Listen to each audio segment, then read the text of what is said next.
நாளைக்கு ஃபைனலாக election result வரப்போகுது, ஓட்டு என்ன போகிறாங்க. ஸோ யார் என்ன வரப்போகிறாங்கன்னு தெரில. பட் நான் யாருக்கு வாக்களிச்சேன்னு எனக்கு தெரியும். ஸோ எல்லாருமே மாற்றம்னு பேசிட்டு இருந்தோம். உண்மையிலுமே நம்ம மாற்றத்துக்கான முயற்சி எடுத்தோமான்னு நாளைக்கு தெரிய போகுது. ஓகேவா?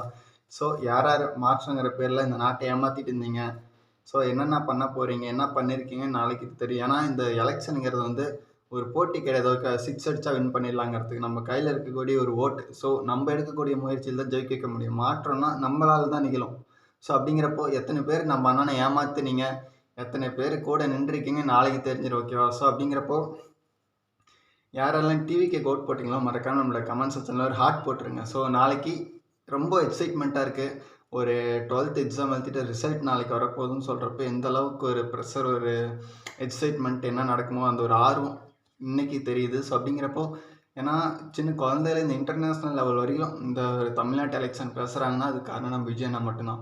ஸோ வெயிட் பண்ணுங்கள், மறக்காமல் சேனலை ஃபாலோ பண்ணுங்கள். ஏன்னா நாளைக்கு என்னென்ன அப்டேட் வரப்போகுதுங்கிறத உடனுக்குடனே நம்ம பற்றி உங்கள்கிட்ட சொல்லலான்ட்டு இருக்கேன். ஓகேவா? தேங்க்யூ, பாய்.